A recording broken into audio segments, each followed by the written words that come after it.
देख रहे हैं न्यूज़ वन इंडिया और मैं हूं आपके साथ सप्ता शर्मा। बुलेटिन की शुरुआत करते हैं। उपचुनाव से पहले ही बागेश्वर में कांग्रेस को बड़ा झटका लगा है। रंजीत दास ने बीजेपी की सदस्यता ले ली है। ये स्थिति तब है जब कांग्रेस अभी तक बागेश्वर उपचुनाव को लेकर सिर्फ बयानबाजी तक ही सीमित है। पार्टी ने प्रत्याशी की घोषणा नहीं की है। उधर बीजेपी ने 3 नाम पार्टी हाईकमान को भेज दिए हैं। आपको ये बता दें कि बीजेपी के प्रदेश अध्यक्ष महेंद्र भट्ट के द्वारा रंजीत दास को बीजेपी की सदस्यता दिलाई गई है। रंजीत दास का बागेश्वर क्षेत्र में युवाओं के बीच बड़ा दबदबा है। यह कांग्रेस के लिए बड़ा झटका है। रंजीत दास पूर्व कैबिनेट मंत्री स्वर्गीय गोपाल रामदास के पुत्र हैं। उनकी बागेश्वर और गरुड़ क्षेत्र में काफी अच्छी पकड़ है।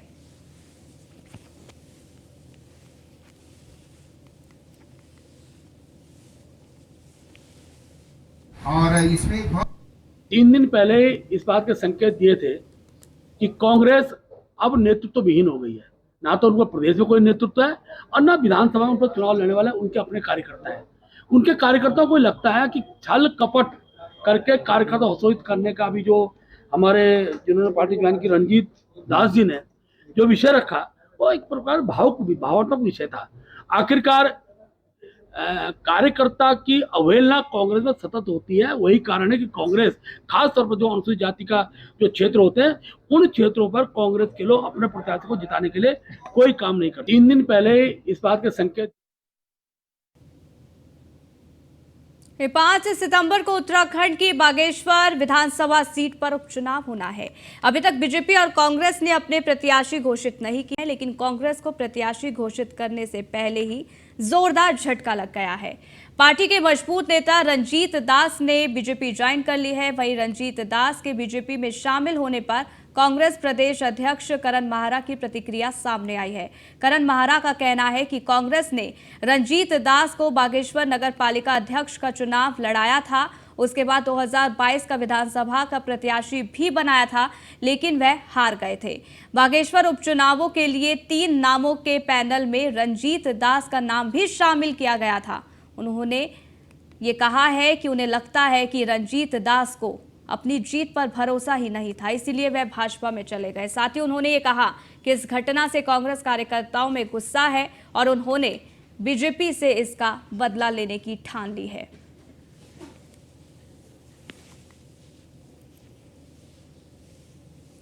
अभी जानकारी मिली है कि रंजीत दास जी भारतीय जनता पार्टी में शामिल हुए हैं। बहुत ही अफसोस हुआ है। कार्यकर्ता आक्रोशित है और वो कहता है कि इस चुनाव में भारतीय जनता पार्टी से इसका बदला लेंगे। रंजीत दास जी के फादर को कांग्रेस ने कैबिनेट मंत्री बनाया था। इनको चेयरमैन का चुनाव भी लड़ाया, इनको विधायक का चुनाव भी लड़ाया, नहीं जीत सके। तो उस पर कांग्रेस की गलती नहीं थी। और वर्तमान में भी 3 नाम का पैनल हाईकमान को गया था, जिसमें रंजीत दास जी का नाम भी था, परंतु शायद उनको अपनी योग्यता पर भरोसा नहीं था और इसीलिए वो किस वजह से गए ये वही बता सकते हैं। लेकिन मुझे लगता है कि अपनी योग्यता पर भरोसा न होने की वजह से उन्होंने भारतीय जनता पार्टी का दामन थामा।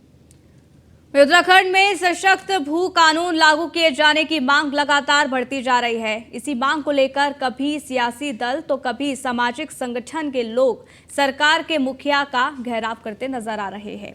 वहीं सशक्त भू कानून की इस मांग से अब राज्य सरकार भी चिंतित है। मुख्यमंत्री पुष्कर सिंह धामी का कहना है कि भू कानून को लेकर भी विधिक राय और सुझावों पर कार्य करने का काम सरकार करेगी।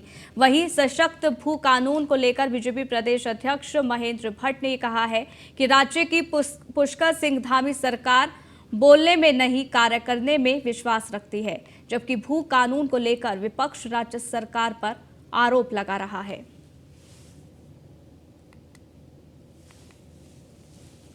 भू कानून और एक सख्त जो है उत्तराखंड के अंदर इस प्रकार का कानून बने, उसका हमने अभी सोमो कैबिनेट में मंत्रिमंडल ने इसको पारित कर दिया है कि हम एक कड़ा कानून यहाँ पर लाने वाले हैं और उसकी हमारी तैयारियां चल रही हैं। पहले से भी जो हमारे मुख्य सचिव थे सुभाष कुमार जी, उनकी अध्यक्षता में जो कमेटी गठित हुई थी, उस कमेटी की भी रिपोर्ट आ गई है। सभी का अध्ययन करने के बाद हम उत्तराखंड के अंदर सख्त भू कानून की ओर बढ़ेंगे। भू कानून के विषय को लेकर सरकार पर रिपोर्ट प्राप्त हो चुकी है। सब विधि विज्ञा है कि विधानसभा के अंदर वो विषय जाएगा और विधानसभा के बाद ही कानून बनेगा। इसलिए पता है कि जो चीज होने वाला है उसको राजनीतिक रूप से बुनाने का कुछ चेष्टा विरोधी दलों द्वारा हो रही है और जनता इस बात को समझती है कि भारतीय जनता पार्टी जिस को बोलती है उसको धरातल पर उतारती है और उसी हिसाब से हमारा आगामी दिनों के अंदर हम भू कानून के विषय पर आगे बढ़ेंगे। कल राज्य के आंदोलनकारी संगठनों के आह्वान पर मुख्यमंत्री आवास कूच था और आंदोलनकारी संगठन मांग कर रहे हैं राज्य में भू कानून की, मूल निवास प्रमाण पत्र की। बड़ी तादाद में राज्य भर के आंदोलनकारी जो है देहरादून में जुटे थे। जिन आंदोलनकारियों की मांग पर, जिन आंदोलनकारियों के आंदोलन से उत्तराखंड राज्य मिला, भाजपा के प्रदेश अध्यक्ष कह रहे हैं कि वो कुचेष्टा कर रहे हैं। वो जो है किस इशारे पर जो है ये आंदोलन कर। ये उत्तराखंड में दिसंबर के दूसरे सप्ताह में होने वाली ग्लोबल इन्वेस्टर्स समिट के लिए शासन में तेजी से कार्रवाई अब चल रही है। अब 3 बड़ी नई पॉलिसी कैबिनेट बैठक में आने वाली है। सचिव मुख्यमंत्री आर मीनाक्षी सुंदरम ने ये बताया है कि हिंदुस्तान में आधा दर्जन से अधिक रोड शो, जबकि विदेश में 5 रोड शो प्रस्तावित हैं। इस रोड शो की फाइल अप्रूवल के लिए मुख्यमंत्री को भेज दी गई है, जिस पर जल्द ही निर्णय भी लिया जाएगा। देश में दिल्ली, अहमदाबाद, मुंबई, बेंगलुरु, चेन्नई, तेलंगाना, चंडीगढ़ में रोड शो प्रस्तावित है। वहीं कैबिनेट में आने वाली पॉलिसी में सर्विस सेक्टर, हॉस्पिटल, क्लिनिक, निर्माण, शिक्षा, उच्च शिक्षा, आयुष और आईटी सेक्टर को ध्यान में रखते हुए आएगी। सचिव मुख्यमंत्री के मुताबिक इस बार 25,000 करोड़ से 50,000 करोड़ तक योजनाओं को ग्राउंडिंग पर फोकस यहां पर किया जा रहा है।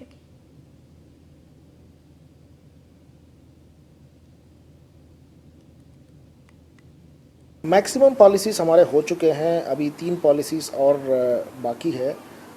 उसमें अगर देखा जाए तो सबसे पहला तो हमारी सर्विस सेक्टर पॉलिसी है।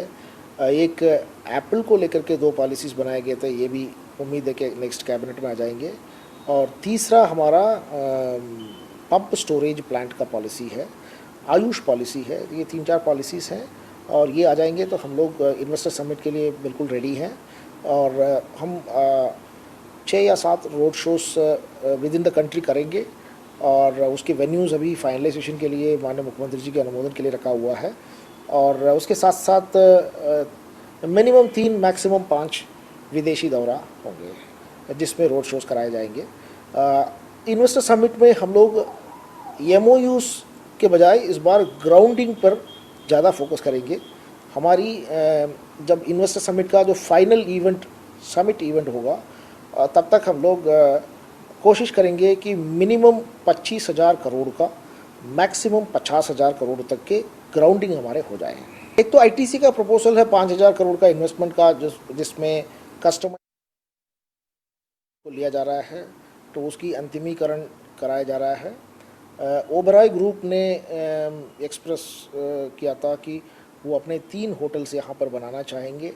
और सिमिलरली जिंदल स्टील्स ने पंप स्टोरेज प्लांट में इन्वेस्टमेंट करने का इच्छा जाहिर किया है।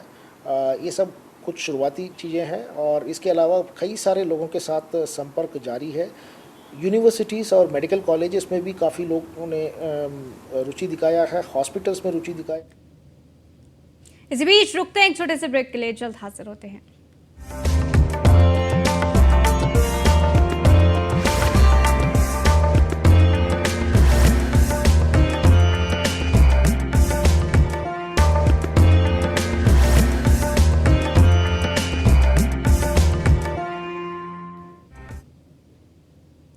ब्रेक के बाद आपका स्वागत है। आगे बढ़ते हैं। देहरादून पुलिस ने रजिस्ट्रार ऑफिस में दस्तावेजों से छेड़छाड़ करने वाले अंतर्राज्यीय गिरोह का भंडाफोड़ किया है। पुलिस ने इस गिरोह के 3 आरोपियों को गिरफ्तार भी कर लिया है। हाल ही में देहरादून रजिस्ट्रार ऑफिस में जमीन से जुड़े दस्तावेज से छेड़छाड़ के मामले सामने आए थे, जिसकी शिकायत पर मुख्यमंत्री पुष्कर सिंह धामी ने भी यहां पहुंचकर निरीक्षण किया था।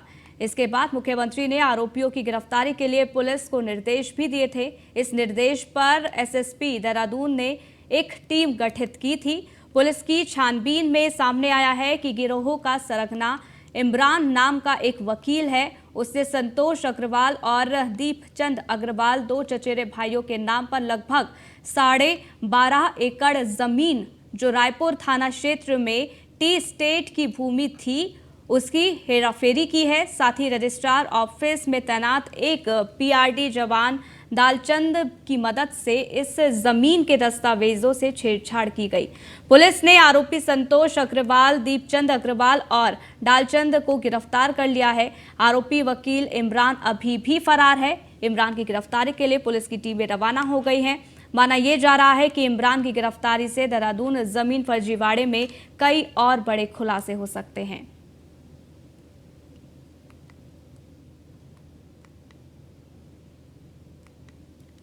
जो सरगना है वो इमरान नाम का व्यक्ति है, जो यहाँ मतलब व्यावसायिक रूप से ये वकील है और इसकी बड़ी महत्वपूर्ण भूमिका है। इमरान के माध्यम से ही, इमरान बेसिकली बिजनौर का रहने वाला है और इसकी अच्छी जान पहचान जो है सहारनपुर में थी। इन्होंने संतोष अग्रवाल, दीपचंद अग्रवाल दोनों आपस में चचेरे भाई हैं। उन दोनों के नाम पर लगभग जो है 12.5 एकड़ ज़मीन जो चक रायपुर में जो टी स्टेट के लिए आवंटित थी उसका हेर फेरी किया।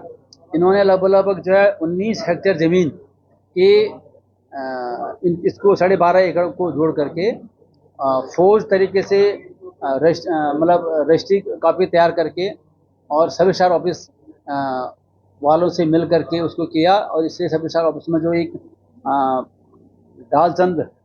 दालचंद एक पीआरडी जो 2011 से वहाँ काम कर रहा है, वो कॉन्ट्रैक्ट पर कभी भी जाता है, काम करता है, फिर उसको निकालता, ऐसा करता है।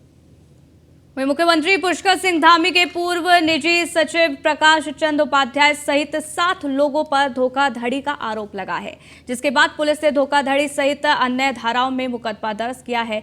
पुलिस मामले की जांच कर रही है। आरोप है कि पंजाब के बीजेपी नेता और उनके साथियों को सचिवालय में सरकारी टेंडर दिलाने और दवा सप्लाई के काम का झांसा देकर 3 करोड़ 42 लाख रुपए की ठगी की गई है।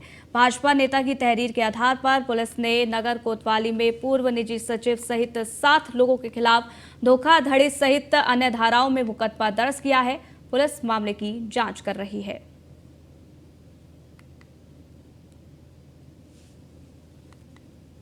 एक मुकदमा कोतवाली में पंजीकृत हुआ है, जिसमें कि जो पीड़ित हैं उनके द्वारा ये बताया गया है कि उनकी एक फार्मास्यूटिकल कंपनी है और ऑफलाइन टेंडर दिलाने के नाम पर जो एक्यूज्ड हैं उनके द्वारा उनसे और उनकी सहयोगी फर्मों से लगभग 3 करोड़ 45 लाख रुपए जो है ठग लिए गए, जो कि कमीशन के नाम पर, ऑनलाइन फीस के नाम पर जो है उनसे लिए गए हैं। इस संबंध में मुकदमा पंजीकृत किया। एक मुकदमा वहीं रुद्रप्रयाग में 3 अगस्त को गौरीकुंड डाट पुलिया के समीप भारी भूस्खलन के कारण लापता चल रहे लोगों के लिए सर्च रेस्क्यू ऑपरेशन जारी है। रेस्क्यू टीम ने शनिवार सुबह 2 और लोगों के शव बरामद कर लिए हैं, जिनमें एक बच्ची और एक महिला का शव बरामद किया गया है, जिनकी शिनाख्त मां और बेटी के रूप में हुई है। वहीं बच्चे जो भी 16 लापता व्यक्ति हैं, उनका रेस्क्यू फिलहाल किया जा रहा है।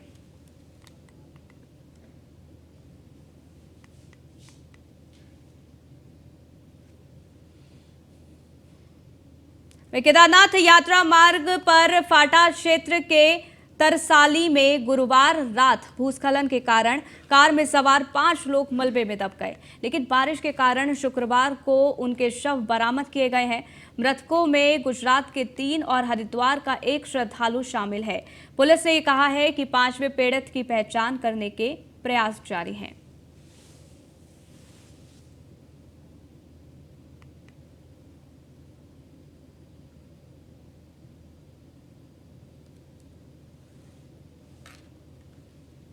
ऋषिकेश गंगोत्री राष्ट्रीय राजमार्ग पर आवागमन दूर आपको बता दें कि बंद रहा। हालांकि राजमार्ग के बागड़धार और हिंडोला खाल में बीती शुक्रवार को भारी भरकम बोल्डर और मलबा आने से हाईवे पर आवागमन प्रभावित हो गया है। 2 दिनों से ठप ये पड़ा हुआ है, जिससे लोगों को परेशानियों का सामना भी करना पड़ रहा है। हाईवे बंद होने से क्षेत्र में आवश्यक वस्तुओं की आपूर्ति नहीं होने से क्षेत्रवासियों को परेशानियों का सामना भी करना पड़ रहा है। राजमार्ग के रविवार तक खुलने की उम्मीद भी जताई जा रही है। लगातार हो रही बारिश और कोहरे के बीच पहाड़ी से पत्थर गिरते जा रहे हैं, जिसके कारण मलबा हटाने में भारी दिक्कतें देखने को मिल रही हैं। आपको ये बता दें कि पिछले 2 दिन से आवाजाही ठप होने से हाईवे वीरान पड़ा हुआ है। वहीं कर्मचारियों और छात्रों की परेशानियां भी इससे बढ़ गई हैं। देहरादून ऋषिकेश से बाया मसूरी होते हुए वाहन टिहरी आ रहे हैं। मसूरी में भी वाहनों की आवाजाही बढ़ने से यहां पर बार बार जाम लग रहा है, जिससे समय पर वाहन गंतव्य तक नहीं पहुंच पा रहे हैं।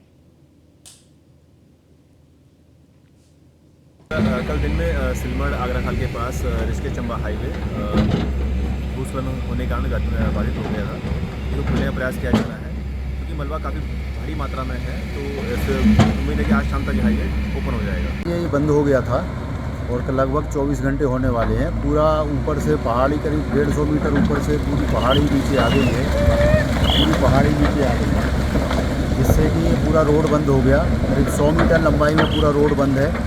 रात हमारे यहाँ ये जो है हमारे चाचा जी का स्वर्गवास हो गया और हमें बहुत सारी यहाँ पर जो NH जो बंद है, हमें बहुत सारी परेशानियों का सामना करना पड़ रहा है। किस तरह से हम जो है 4, 5, 6 किलोमीटर जो है चलकर जो है बहुत विकट परिस्थितियों में हम जो है यहाँ पर दूसरी तरफ रोड पे तो इस बुलेटिन में फिलहाल के लिए बस इतना ही। रुकेंगे एक छोटे से ब्रेक के लिए, देखते रहिए न्यूज़ 1 इंडिया।